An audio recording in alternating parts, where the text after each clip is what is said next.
Yesu ashimwe cyane bene data, nongeye kubasuza kandi mu izina ry'umwami wacu Yesu Kristo. Uyu ni wa mwanya mwiza tubaganiriza ijambo ry'Imana kandi ry'ubuzima kuri Baturwa TV. Tugiye gusenga rero deni dutangire umwanya mwiza w'agaciro. Mwami Yesu, ngwaye icyubahiro mu izina rya Yesu Kristo rikomeye kandi risumba andi mazina yose. Icyubahiro ni cyawe. Ndakwize ngo ubane natwe, iri jambo ryawe urigeze ku bantu benshi kandi baryumvire bagira umumaro. Imbaraga z'umwuka zibabohore mu izina rya Yesu, amen. Nongeye kubasuhuza mu izina rya Yesu Kristo w'i Nazareti. Turacyakomeje kumva ijambo ry'Imana kuri Baturwa TV. Turi ku murongo uvuga ngo kumenya imikorere y'Imana kugira ngo tugire imikoranire myiza n'Imana. Ariko tumaze iminsi tuvuga ku nzira z'Imana, kuko mu mikorere y'Imana tugomba kumenya harimo no kumenya inzira zayo kugira ngo tugere ku mikoranire myiza nayo mu izina rya Yesu. Uyu munsi rero twateguye ijambo rikivuga ku kumenya inzira z'Imana kugira ngo tubashe kuzihuza n'imitekerereze yacu, kugira ngo tubashe kuzihuza n'imigambi yacu, kugira ngo tubashe kuzihuza n'imigenzereze yacu cyangwa imikorere yacu, byose bibashe kutubyarira umusaruro mu izina rya Yesu Kristo, amen. Uyu munsi rero tugiye gusoma ijambo ry'Imana riboneka mu gitabo cy'Abami cya 2 tena, nicyo tukirimo ibice 7. Turahera ku murongo wa 1 n'uwa 2 mu izina rya Yesu. Havuga ngo Elisa ahanura yuko bagiye gukira. Murongo wa 1, Elisa aravuga ati, nimwumve ijambo ry'Uwiteka. Uwiteka aravuze ngo, ejo nk'iki gihe ku irembo ry'i Samariya indengo y'ifu y'ingezi izagurwa shekeri 1, kandi indengo 2 za sayiri nazo zizagurwa shekeri 1. Murongo wa 2, ariko umuntu umwami yegamiraga asubiza uwo muntu w'Imana ati, mbese naho Uwiteka yakingura amadirishya yo mu ijuru, bene ibyo byashoboka? Aramusubiza ati, uzabirebesha amaso ariko ntuzabiryaho, amen. Yesu aduha umugisha mu izina rya Yesu. Tugiye kuganira kuri iri jambo kuko turimo turavuga ku nzira z'Imana kugira ngo tubashe kugera ku mugisha wayo mu izina rya Yesu. Uyu munsi rero ndashaka kubaganira ijambo ry'Imana ariko mereye ku buhamya kugira ngo tubashe kubona uburyo twahagarara kuri fondasiyo yo kwizera ijambo ry'Imana, yo kwizera inzira z'Imana kugira ngo tubashe kugera ku mugisha mu izina rya Yesu. Rero bantu badukurikirana buri munsi, ndashaka kubabwira ko mwahisemo umugabane mwiza kandi mwahisemo umugisha. Ijambo ry'Imana ushaka kurikurikirana rikabatura ubuzima bwawe. Ijambo ry'Imana ushaka kuryata kurikurikirana rigakiza ubuzima bwawe. Ijambo ry'Imana ubasha kurikurikirana waryumva uryizeye urikurikiranye neza rikakubohora iminyururu. Niyo mpamvu ushaka guhera ku buhamya kugira ngo dukomeze iri jambo ry'Imana. Yesu ashimwe cyane. Ubuhamya mbasangiza ni ubuhe? Ejo twari turi materaniro, umuntu adubuhamya atubwira ngo arwara indwara atazi, ariko ngo abantu bakabona ari pressure, bakabona ari diabete, bakabona ari impyiko, kuko umubiri we wose w'imbere warababaraga kandi ukaribwa, ndetse ageza ku rwego agira iserera akitura hasi. Ngo bukeye bamujyana kwa muganga, bamushyira umudokita w'inzobere, amucisha mu byuma, arapima asanga impyiko n'inzima, arapima asanga pressure nayo afite, arapima asanga diabete nayo afite. Ngo arangije aramubwira uwo muntu ngo yatubwiye ubuhamya duhaga ngo yari amaze imyaka 3 adasinzira ku manywa na nijoro, yirirwaga yicaye, yanaryama mu buriri akigaragura ariko nasinzire. Bivuze ngo mu mubiri yarababaraga, yararibwaga ku buryo yaburaga ibitotsi byafataga mu bwonko, akabura ibitotsi ntashobore gusinzira. Dr. ngo arambwira ngo nta kindi, kandi Dr. ngo yari inzobere mu gusuzuma izo ndwara. Arambwira ngo nta kindi gisubizo twabona twaguha kuko tubona uri muzima. Abanga icyo turi bugushaka kugoreza ni kimwe, ngo nuko ugura inzoga ya rikeri ukuntu nagashoboye kumenya ubwoko bwayo, akatubwiye ngo niri mu bwoko bw'amarikeri, ngo yari ihenze cyane. Ambwira ngo nuko uyigura ukazajya ufata akarahure gato ukakanywaho ugiye kuryama tukareba ko uribona ibitotsi. Atubwira ati umwana wanjye wagiye kumvuza yahise angurira iyo nzoga, kandi yavuga ngo narokotse kera, nakijwe kera, ariko kubera umubiri wari undembeje watumye nisanga nangiye kunywa kuri ako kayoga. Ati nako ndakanywa karahure ariko sinsinzire, sitirwa komanda sinziriye.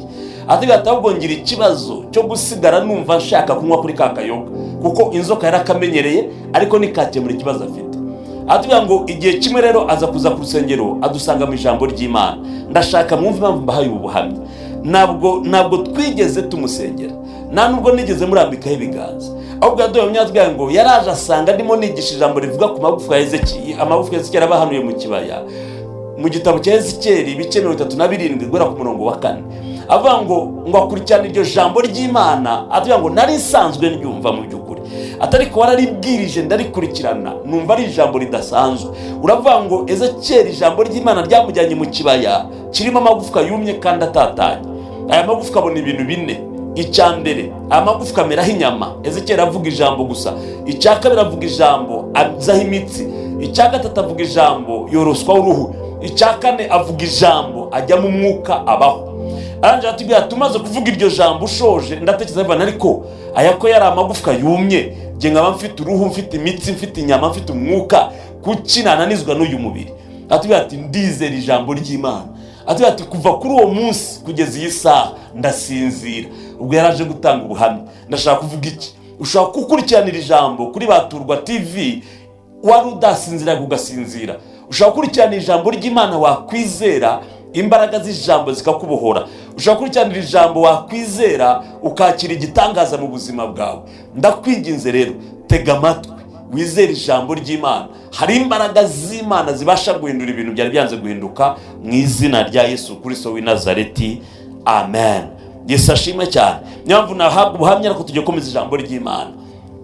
Bibiliya yavuze ngo icyo gihe umuhanuzi w'Imana Elisa arahanura i Samariya.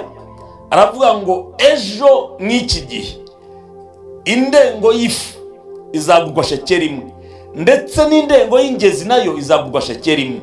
Biravuga ngo umuntu umwami yegamiraga cyangwa se igisonga cy'umwami yegamiraga cyangwa se umuyobozi cyangwa umutware w'icyegera cy'umwami ngo ahindukirana Elisa amya ngo mbese bene ibyo nubwo Uwiteka yakingura amadirishya yo mu ijuru byashoboka.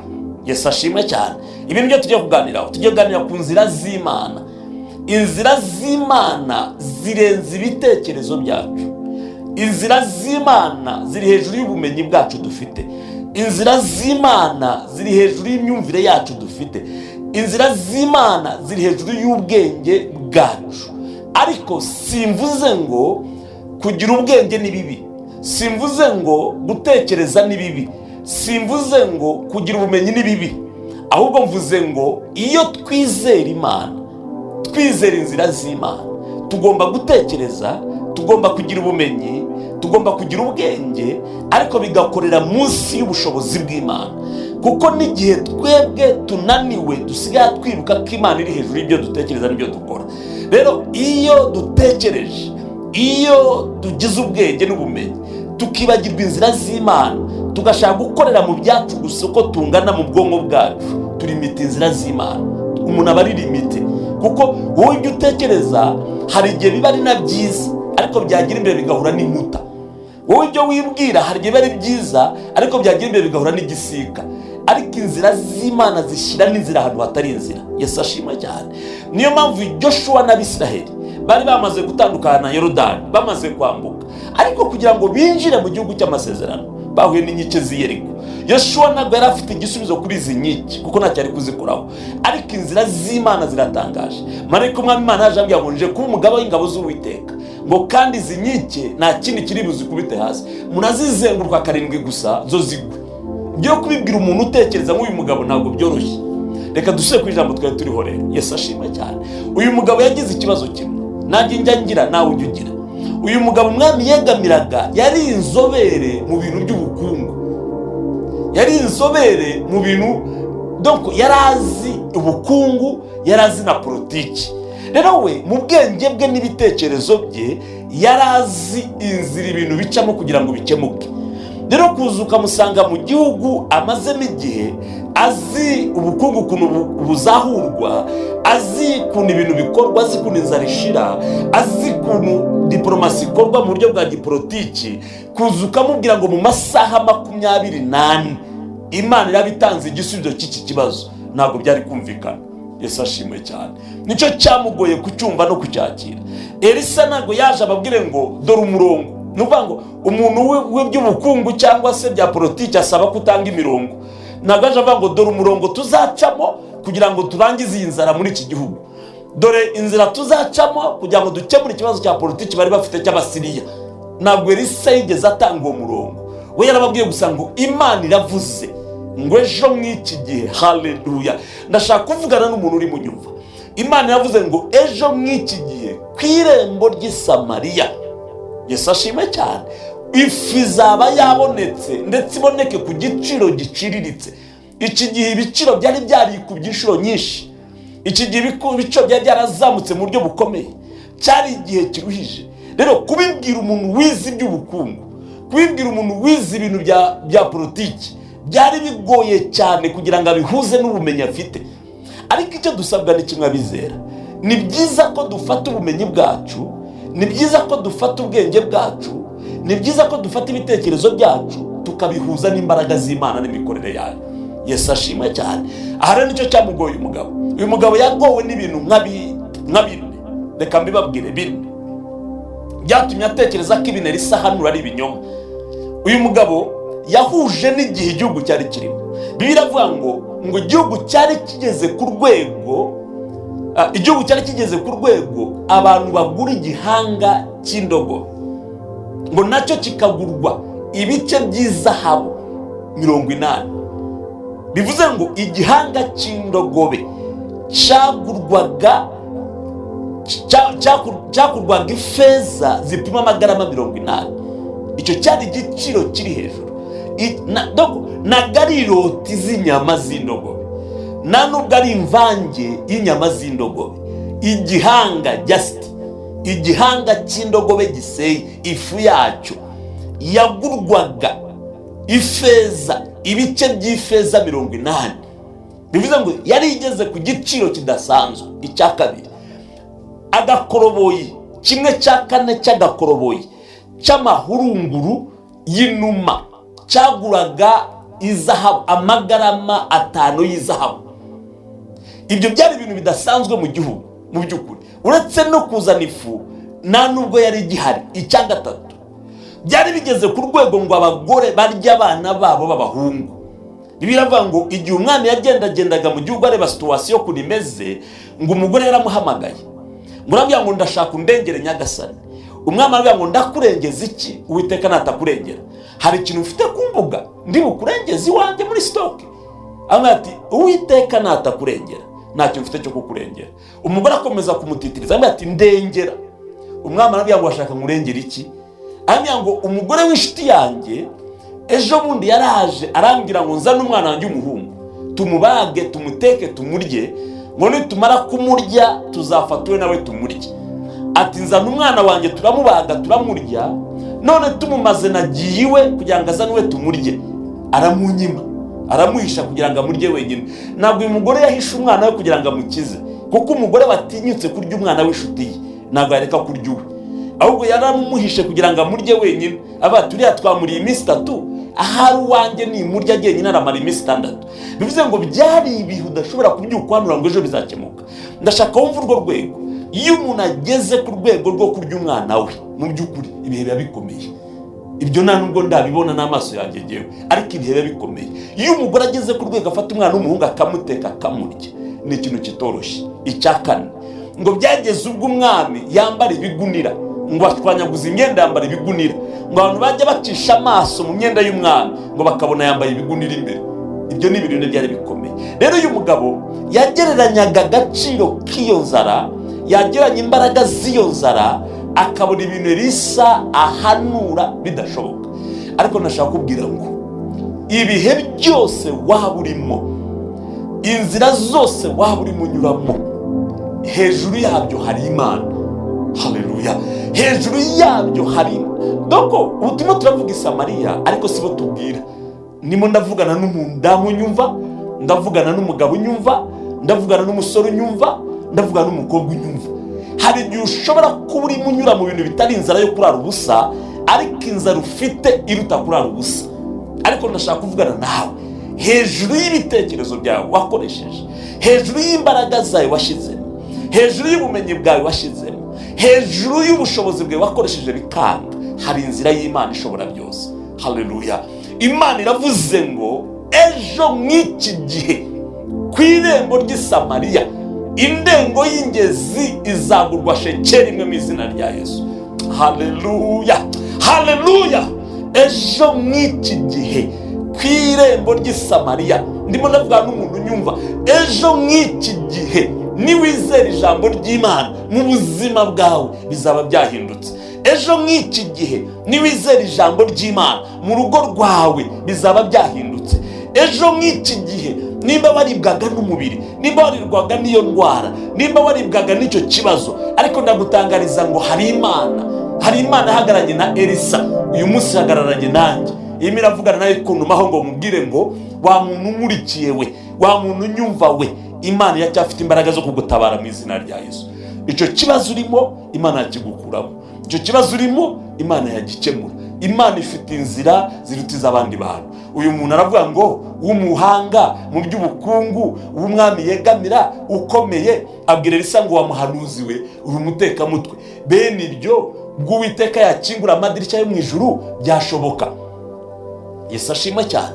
Bene ibyo byabaho, bene ibyo byakwemera. Ndashaka kugira ngo birashoboka. Haleluya. Ntabwo bisaba ko Imana ikingura amadirishya yo mu ijuru. Imana ifite ubushobozi bwo gukoresha ibitagaragara bikabyara ibigaragara.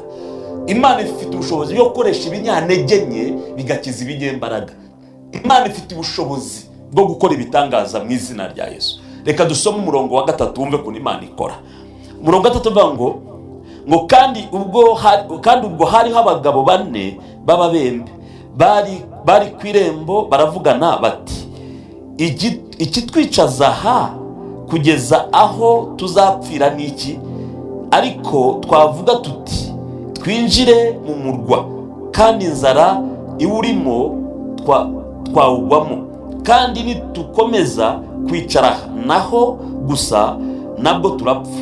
Nuko noneho nimuze dukeze ingabo z'Abasiriya, nibadukiza tuzabaho, nibatwica hose ni ugupfa. Nuko mukabwibwi barahaguruka bajya mu rugerero rw'Abasiriya. Bagezaho urugerero rw'Abasiriya aho ugeze urugerero rw'Abasiriya rutangirira, basanga nta muntu urimo, kuko Uwiteka yari yumvishije ingabo z'Abasiriya ikiriri cy'amagare n'icy'amafarashi n'icy'ingabo nyinshi, bituma bavuga bati, yemwe umwami w'Abisiraheli yaguriye abami bahite n'abami ba Egiputa ngo badutere. Baherako barahaguruka. Yesu ashimwe cyane. Turimo turavuga ku Imana ikoresha ibitariho kugira ngo bikize ibiriho. Inzira z'Imana, ndacyavuga ngo inzira z'Imana ntabwo dukwiye kuzirimita mu bitekerezo byacu no mu bwenge bwacu. Urumva uyu mugabo yabwiye Elisa, aramya ngo Imana izaca iyihe nzira? Imana izakoresha ubuhe buryo? Imana izakoresha iki cyatuma i Samariya amasaha 28 hashira inzara? Imana izakoresha ubuhe buryo? Aravuga ngo nubwo yakoresha uburyo bwo gukingura amadirishya yo mu ijuru, ntabwo Imana ishobora gukemura iki kibazo. Ndakubwiza ukuri, Imana ifite ubundi buryo, Imana ifite indi nzira, Imana ifite izindi mbaraga utazi, Imana ifite urundi ruhande yakoresha ikibazo cyawe kigakemuka. Yesu ashima cyane. Biravuga ngo hari abantu bitwa ababembe. Ababembe rero bari Abasamariya, ariko umuco wabo wa kera, iyo umuntu yabembaga iyi ndwara yashyirwaga mu kato, ngo bashyirwaga inyuma y'igihome cy'umujyi, bakajya bagemurirwa ibiryo n'imiryango yabo ariko bataba muri sosiyete. None igihe kigeze rero cy'inzara ntabwo bongeye kubona ababagemurira, kuko n'imiryango ari mu mujyi yicwaga n'inzara, ngo bicwa n'inzara, hasigara abagabo 4 bonyine. Abagabo 4 baravuga ngo ariko se ko bagenzi bacu bapfuye, abavandimwe bacu bapfuye, tubareba bicwa n'inzara, twege 4 dusigaye turaguma dupfira? Umwazana igitekerezo. Iyo ni Imana itangiye gukora tena. Imana ishobora no gukorera mu nzira utazi, ndavugana nawe unyumva. Imana ishobora no gukorera ahantu utarora, ndavugana nawe uneza amatwi. Imana ishobora no gukorera mu wakuretse akagaruka. Imana ishobora no gukorera amana yanjye. Imana ishobora no gukorera mu kintu udatekereza ko cyagukiza kikagukiza. Bavuga ngo none niki gituma dupfira hano? Abandi bati dukore dute? Abati ariko mfite igitekerezo. Bati nitujye Samariya mu mujyi, n'ubundi inzara iriyo iratwicira, n'abariyo barimo barapfa. Ndati yego. N'ubundi nituguma hano turapfa. Ndati yego. Nitujya no ku ngabo z'Abasiriya ziratwica. Ndati yego. Atariko mfite igitekerezo. Aho kugira ngo dupfira cyangwa tujye mu mujyi Samariya twicwe n'inzara, reka dupfire mu maboko abantu bafite ibiryo. Wenda barapfa banatugaburiye, dupfe duhaza. Uko bigenda kose turabasaba babanze batugaburire, nitumara kurya duhaza umunsi umwe batwice, ntacyo bitwaye. Abana batariko igitekerezo uko ari cyo batisawa. Abagabo 4 b'ababembe, abagabo 4 bari mu kato badafite agaciro, abagabo 4 umwami batamuraje inshinga, yararaje inshinga n'imiryango itangiye kurya abana bayo. Abagabo 4 bajugunywe inyuma y'umujyi, bakana igisubizo kubera Imana ya Elisa. Yesu ashimwe cyane, Yesu atugire neza. Bavati mpaguruke tugende. Biravuga ngo barahaguruka, ngo baragenda, ngo baravuga ngo nibashaka batwice cyangwa se nibatwemera badukize baduhake. Ngo barimo bagenda bagana ku rugero rw'ingabo z'Abasiriya za zindi zari zigosa Abisiraheli. Ngo Uwiteka Imana ikorera mu babembe. Haleluya. Hari ikintu Imana ishobora gukoreramo. Imana ishobora gukorera muri iyo nzira yawe ntoya. Imana ishobora gukorera muri ako kantu gato wari usigaranye. Imana ishobora gukorera muri uwo mugabo wawe. Imana ishobora gukorera mu mwana wawe. Imana ishobora gukorera mu nshuti yawe. Imana ishobora gukorera mu kintu kigaragara nk'ikidafite imbaraga. Haleluya. Ndagusabira uyu munsi, ndaguhanurira ngo wumve ijambo ry'Imana wizere. Imana ikorere mu nzira ntoya wari usigaranye. Abandi bari mu mujyi bategereje gupfa, bategereje kumva ibyo Elisa yahanuye ko bisohora. Imana iri mu babembe. Biravuga ngo ababembe reka mbabwiye ukuntu bateye. Ababembe ni abantu baba donc ibibembe ni indwara iry'ingingo z'abantu. Nuvuga ngo ibirenge byabo byari byarariwe hagasigara utugufa tw'udutsintsino. Yesu ashimwe cyane. Udutoki tuba twarashizeho tuvunguka, ariko Imana ikora muri twa tugufwa twa tundi twasigaye ku birenge, ngirangije icishamo imbaraga zayo. Haleluya. Icyamu kanyumva ukizera, Imana igacisha imbaraga zayo muri izo ntege nke ufite ukumva imbaraga z'Imana. Ngo baragize ngo Imana ikoramo, ngo Imana ibihindura umuriri, ngo bakajya baza ngo none ngo twatuntu twakubita tuvuga ngo Imana igakoresherezamo amagare n'amafarashi. Haleluya. Ngo Abasiriya ngo Imana ijya mu matwi yabo, ngo irayazibura cyane, ngo bumva umurindi w'ababembe 4 ngo umeze nk'ingabo z'abami ba Egiputa n'amami y'amahanga yose n'amagare n'amafarashi bitagira ingano. Ngo baravuga ngo umwami wa Isiraheli yakoresheje ingabo z'amahanga arazigurira. Umuntu aricwa n'inzara, abaturage babuze ibyo barya amarunguru y'ihene, abagore bararya abana babo, yari kubona amafaranga yo kugurira amahanga. Ariko Imana ya Isiraheli yari gifite imbaraga. Yesu ashimwe cyane. Ndashaka kuvuga ngo na nyuma ya zero inzira z'Imana zirakora. Na nyuma yuko doctor akubwiye ngo ntabwo bigishoboka, please biracyashoboka imbere y'Imana. Na nyuma yuko ku kazi bakubwiye ngo ntabwo bishoboka, umva ndavuze ngo biracyashoboka imbere y'ijambo ry'Imana. No mu gihe wowe wumva umubiri wawe bitagishoboka, haleluya, ndahanurira ubuzima bwawe ngo biracyashoboka. N'igihe wumva mu rugo rwawe bitagishoboka, ndacyaguhanurira ngo biracyashoboka. Ngo Imana ikoresha ibirenge by'ababembe. Imana ishobora gukoresha iri jambo ry'Imana wakurikirana ukaryizera, ikagira ibintu ihindiramo bikumva uri umuntu ukomeye. Imana ishobora gukoresha iri jambo ry'Imana hakagira ibintu bigwibuka. Imana ishobora gukoresha ijambo ry'Imana hakagira imbaraga z'abarozi zikurekura. Imana ishobora gukoresha ijambo ry'Imana hakagira imbaraga ya kanseri kurekura. Imana ishobora gukoresha izi imbaraga z'ijambo ry'Imana hakagira diyabete kuvaho. Imana ishobora gukoresha izi imbaraga z'ijambo ry'Imana hakagira ubukene bukuvaho. Imana ishobora gukoresha imbaraga z'ijambo ry'Imana hakagira ubushomeri bukurekura. Imana igihindira mu bintu bidafite intege bikagira imbaraga.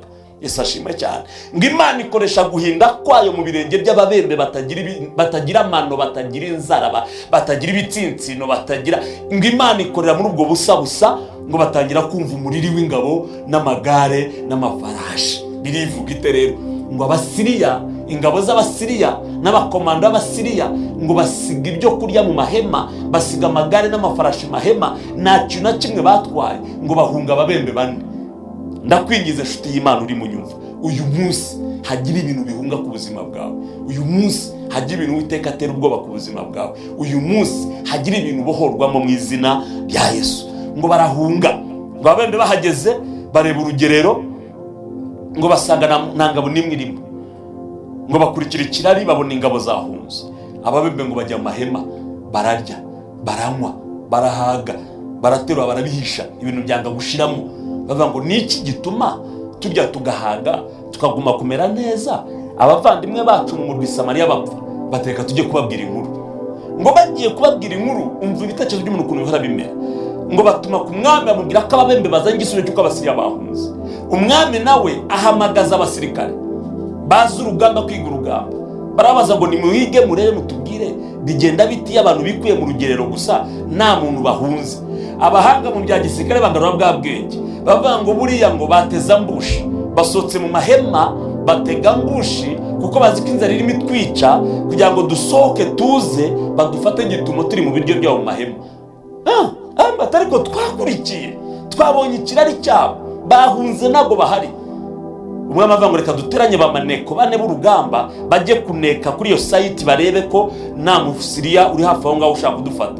Ngo bagiye bakurikiye ikirari cy'Abasiriya, ngo basanga bahunze, bambutse Yorodani, ibiryo babisize, amagare bayasize, imyambaro bayisize, amafaranga bayasize, amahema, buri kintu cyose uzi gikemura ikibazo ngo bagisize. Haleluya, haleluya. Sinzi ikintu cyafatiriye ubuzima bwawe, sinzi ikintu cyafatiriye akazi kawe, sinzi ikintu cyafatiriye ubugingo bwawe, sinzi ikintu cyafatiriye urugo rwawe, sinzi ikintu cyafatiriye mariage yawe, ariko ndaguhanuriye mu izina rya Yesu ngo Imana ishyire inzira ku buzima bwawe, bitangire kumva umuriri w'ijambo ry'Imana. Haleluya. Ngo barangije bapakira ibyo kurya babijyana ku murwa Samariya. Haleluya. Ngo bisanga ku irembo ry'i Samariya, Imana yaciye inzira, indengo y'ingezi, ikiro cy'ifu kigurwa amagarama 11. Murabyumva neza mwabana? Ikiro cy'ifu kigurwa shekeri. Ngo ibyo ntabwo byigeze bibaho mu buzima bw'i Samariya kuva habayeho, ariko kuko Imana yaciye inzira, kuko Imana igicarenginga ibitekerezo byacu, Imana igicarenginga inzira zacu, tujye twemera gucarengingwa n'imbaraga z'Imana. Nimba twizera, tugomba no kwemera ko imbaraga z'Imana, ubwenge bw'Imana, ubushobozi bw'Imana bucarenginga buri kintu cyose. Gutekereza ni byiza, udatekereza ubutari muzima n'Imana yakora umuntu utagira ibitekerezo. Gukora ni byiza, tsoke. Ubwenge ni bwiza, ubumenyi ni bwiza, ariko abizera Imana tugomba kuba dusize n'inzira y'Imana hejuru y'ibyo. Igihe ibyacu byabaye blocked, byabuze inzira, byafunzwe, ugomba gusiga utekereza ko Imana ishobora gufungura izo nyiki. Ndasebaga Imana rero yakoresha ababembe, yakoresha ijambo ry'Imana, yakoresha we izere, hanyuma usenga Imana itobora amasoko mu izina rya Yesu, igushireho inzira mu izina rya Yesu. Numere nk'uyu mugabo mwami yegamira ngo utangire kuvuga ngo ntabwo bishoboka. Oya, birashoboka iyo wizeye inzira z'Imana.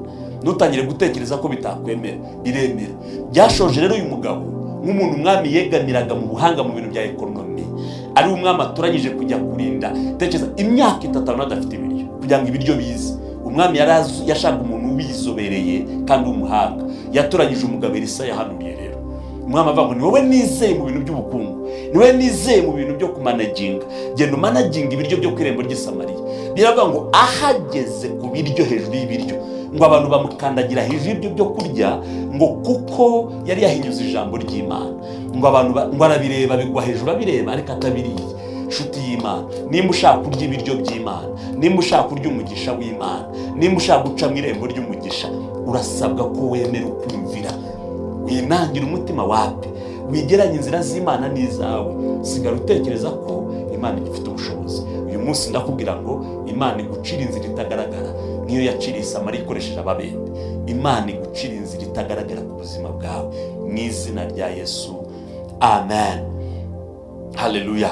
Ngiye kubasengera abantu bamurikiranye rero mu magambo magufi ariko y'imbaraga. Imana igucishe mu muryango wawe wari ukinze mu izina rya Yesu.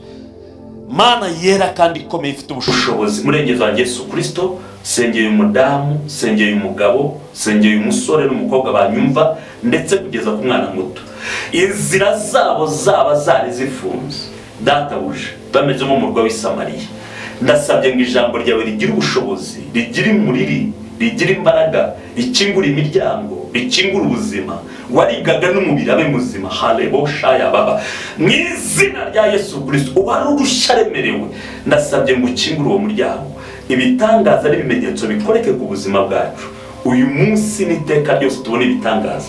Ndasengera abatwumva amahanga ya kure, ndasengera abatwumva hano muri iki gihugu, ndasengera abari impande zose mwami, kugira ngo bacire inzira yawe, bagere ku mugisha mu izina rya Yesu, amen. Shalom shalom. Yesu abahe umugisha.